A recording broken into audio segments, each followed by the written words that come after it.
یہ فرماتی ہیں کہ نبی علیہ السلام خطبہ ارشاد فرما رہے تھے. بات ذرا یاد بھی رکھا کرو، میرا جو موضوع ہوتا ہے تھوڑا سا سمجھانے کا بھی ہوتا ہے تاکہ کچھ باتیں جو ہے آدمی یاد رکھ لے، جو فائدہ اٹھا لے. اور میں جو عرض کرتا ہوں نا، حدیث پاک مسائل بیان کرتا ہوں، آپ بلا ٹوک بیان کر دیا کریں، کیونکہ الحمدللہ آپ کو کسی مقام پر مایوسی نظر نہیں آئے. تو حضرت بریدہ فرماتی ہیں کہ ایک دفعہ ایسا ہوا، اب دیکھو نا میں بیٹھا ہوں یہاں پر بیان کر رہا ہوں میں. ہاں جی کیا بات کر، ہاں پکے بند کر دو، بند کر. ہاں جی، تو جب یہ نا بریدہ فرماتی ہیں کہ نبی علیہ السلام جمعہ کا خطبہ، توجہ کریں، نبی علیہ السلام جمعے کا خطبہ ارشاد فرما رہے تھے، سنیں. اور آپ کو میں مسجد نبوی کی سیر کرا دوں. تصور میں جائیں، اور تصور میں جائیں تو آپ کو بڑا مزہ آئے گا. اور میں پہلے بھی بتا چکا ہوں ایمان زندہ رہنے کی اور مردہ کی پہچان بھی بتا چکا ہوں.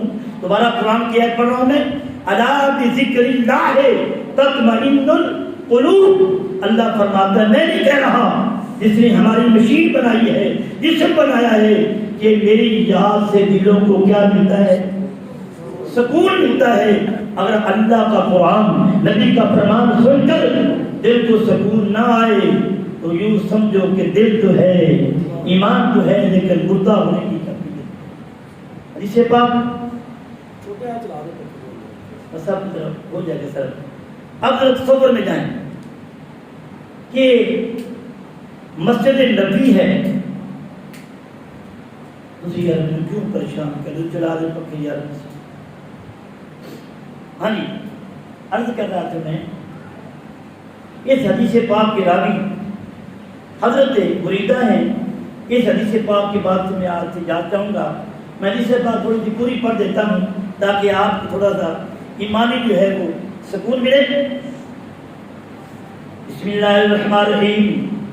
فرمایا جاء الحسن والحسین علیہما قمیصان احمران یمشیان ویاسران فنزل رسول اللہ صلی اللہ علیہ وسلم من المنبر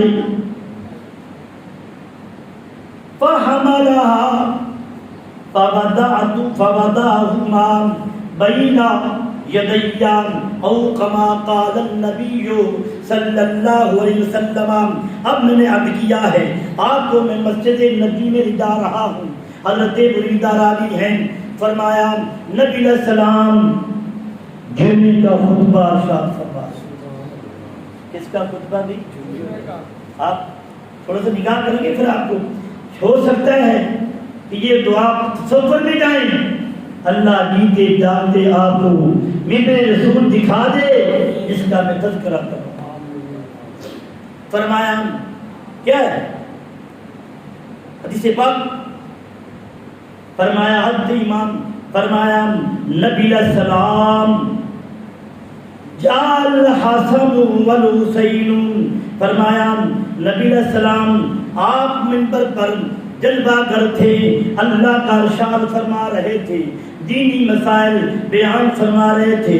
جاء الحسن والحسین علیہما قمیصان احمران یمشیان ویعصران.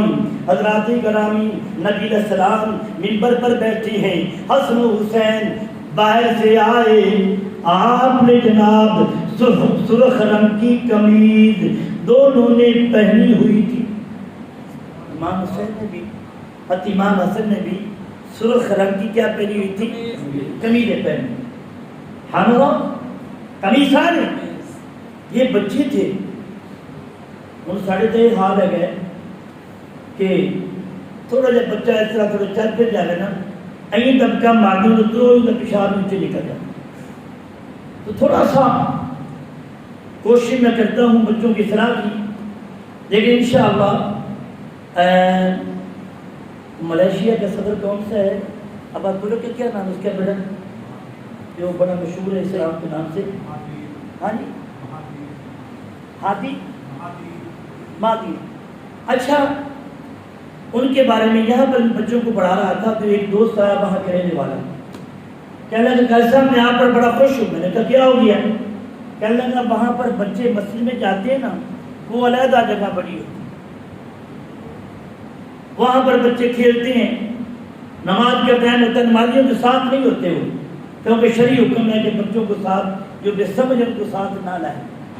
وہاں پر وہ جب امام جماعت میں آتا ہے مسائل بیان کرتا ہے, کیونکہ 8 سال تک نا یہ وقت ہوتا ہے سمجھنے کا, نقشہ جب بیٹھ جاتا ہے تو بچہ صحیح وہ باتوں کو نقش کر لیتا ہے. فرمایا وہ کھیلتے رہتے ہیں, نماز بھی پڑھتے رہتے ہیں, نمازیوں کو کوئی مسئلہ نہیں ہوتا ہے. جب وہ تھوڑے سے بڑے ہوتے ہیں نا وہ دین کے پکے اور پکے پابند بھی ہو جاتی ہیں اور غلام مصطفیٰ میں بھی داخل ہوتا ہے. یہ باتیں لکھی تھی تو عرض کر رہا تھا میں, تو آج صبح میں اپنے بیٹے کو لے کر گیا نکو پیر کو اسکول میں, ہمارے نئے ماسٹر آیا تو یہ بچہ کھیل رہا تھا تو گر پڑا, تو میں نے تھوڑا سا سختی سے بولا, وہ قریب ہے اس نے بچے کو اٹھا لیا, بھی قاری صاحب کچھ نہیں کہنا. تو یہ چیزیں ہوتی ہیں, اگر تھوڑا سا پیار سے صلاح کی جائے بڑا اچھا ہے. جب بچے بڑے ہوتے ہیں تو شریعت فرماتی ہے نہ مانے بستر بھی الگ کر لو اور سوٹی بھی ہر وقت تیار, یہ جسے پاک ہے. تو ہم عرض کر رہا تھا میں, آپ نے فرمایا حضرت بریدہ بیان فرماتی ہیں میں نے کیا دیکھا, نبی علیہ السلام منبر پر جلوہ گر تھے, سب کہیں سبحان اللہ. ابھی آپ کی آواز صحیح ہے, کیا ہو رہا ہے؟ یہ عاشق رسول کی آواز نہیں ہے, سب کہیں سبحان اللہ. اللہ اکبر. نبی علیہ السلام منبر پر جلوہ گر تھے, حسنین کریمین دونوں بھائی. دل میں شوق آیا, اماں نے فرمایا بیٹو تمہارا باپ جمعے کی نماز پڑھانے والا ہے, خطبہ دے گا, آپ جائیں اللہ جان کو جا کر سلام بھی کریں اور دیکھیں آپ کا بابا خطاب کیسے فرماتا ہے, بیان کیسے فرماتا ہے. آپ دونوں جناب یہ چھوٹے بچے تھے, جب وہ آئے پہلے ایک گرتا, جب وہ سنبھل جاتا پھر دوسرا گر پڑتا. بولو تھے ایک گر پڑتا پھر دوسرا گر پڑتا. ایک دونوں کو آپس میں دونوں کو سنبھال رہے تھے, اس کو وہ اٹھاتا اس کو وہ اٹھاتا. اب حدیث پاک کے میں الفاظ آگے پورے بیان کرتا ہوں میں. پھر کیا ہوا, نبی اسلام فرمان دے رہے ہیں اللہ فنزل رسول اللہ صلی اللہ علیہ وسلم من المنبر, سب کہیں سبحان اللہ.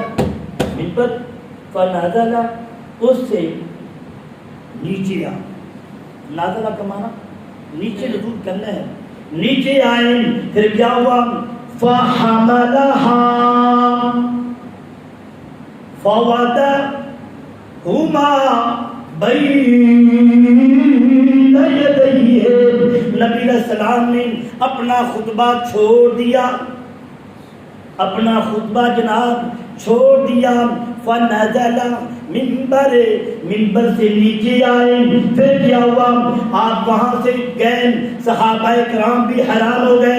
نبی علیہ السلام چلتے چلتے دونوں بیٹوں کو اٹھا کر اپنی گودی میں بٹھا لیا. جب اپنی گودی میں بٹھا لیا, صحابہ کرام یہ دیکھ رہے ہیں, اللہ اکبر. صحابہ کرام دیکھ رہے ہیں, دل میں ان کے خیال آیا تو نبی علیہ السلام نے ان کی بات کرنے سے پہلے جواب دے دیا, نظرت الی ہذین صبیین یمشیان ویعصران فلم اصبر. اصبر کا معنی ہوتا ہے صبر کرنا. جب لم آ جائے اس کا معنی کیا ہوتا ہے؟ بولو, پڑھے لکھے ہو, جسے پاک بیان کر رہا ہوں. فلم اصبر حتى قاطعت خذی فرفعتهما. نبی علیہ السلام نے ارشاد فرمایا میں بیٹھا تھا، میرے نواسے آ رہے تھے، فرمایا اللہ کا بیان دے رہا تھا، میں بیان کر رہا تھا، میں فرمایا جب دیکھا نا فلم اصبر، میں سہ نہ سکا کہ میرے نواسے ہوں، ان کو گرنے سے تکلیف کوئی نہ ہو جائے. یہ آج کے رسول کی آواز نہیں ہے، یہ تو دوسرے انسان کی آواز ہے. فرمایا مجھ سے لم اصبر، جسے بات بیان کر رہا ہوں، فرمایا مجھ سے صبر نہ ہوا. فنادى المنبری، فرمایا میں منبر سے اترا، میں نے دونوں بیٹوں کو اٹھا لیا، اپنی گودی میں بٹھا لیا. حضرات گرامی آپ خیال فرمائیں، وَرَفَعْنَا لَكَ ذِكْرَكَ، اللہ نے نبی علیہ السلام کو تمام کائنات کے لیے رحمت بنا کر بھیجا. میرا نبی اٹھا، حسنین کریمین کو اٹھایا. حضرات گرامی جو نبی اپنے بیٹے کی تکلیف کو برداشت نہیں کر سکا، لوگ وہ آدمی جو ہیں عقل سے اندھے ہیں، جو کہتے ہیں نبی حاضر ناظر بھی ہے، کربلا کے میدان میں بچا کیوں نہیں سکا. ان کا جواب سنیں. آپ بچے کو لاہور یونیورسٹی میں بھیجتے ہیں، بچہ پڑھ جاتا ہے، اور بچہ پڑھ جاتا ہے، باپ بھی پاس ہوتا ہے، بیٹا بھی پاس ہوتا ہے. پیو کہتا ہے امتحان دے، باپ اس کا بہت پڑا ہوا ہے. کبھی باپ آیا ہے نقل اتارنے کے لیے، ادھر ایتھو لکھ کبھی اس نے کہا ہے؟ اس نے کہا ہے اس لیے چھوڑتا ہے کہ جب یہ اچھی ڈگری پاس کر لے گا یہ بڑے عہدے پر فائز ہو جائے. تو حضرات گرامی نبی علیہ السلام کا خاموش رہنا یہ ایک امتحان تھا، اور آپ دعا کرتے تھے یا اللہ میرے نواسوں کو اس امتحان میں کامیاب کروا دے. بات نہیں آئی، اور حضرت نبی علیہ السلام نے دیکھا، برداشت نہیں کیا، تو حضرت امام حسین نے بھی جب دین گرنے لگا تو اپنے آپ کی، اپنے بیٹوں کی، اپنی بیٹیوں کی قربانی دے کر اس نے دین کو زندہ کروا دیا. اسلام زندہ ہوتا ہے ہر کربلا کے بعد. اور پھر حدیث پاک سن لیں، خدا کے لیے جب ان نفوس کا ذکر آئے تو سستی کا مظاہرہ نہ کریں، کیونکہ اللہ بھی دیکھ رہا ہوتا ہے میرے نبی کے نواسوں سے یہ پیار کتنا تھا. آخر حدیث پاک عربی نہیں پڑھتا ہوں میں. ایک مرتبہ حسنین کریمین رضی اللہ عنہما اور مسجد نبی میں تھے، تو میں نے کہا کہ آج میں آپ کو مسجد نبی کی سیر کراتا ہوں. تو حضور علیہ السلام پاس آئے نا، حضرت صاحب نقشہ جو حدیث پاک میں بیان کیا نا، تو ایسے آپ کھڑے ہیں تو نبی السلام نے کیا کرنا،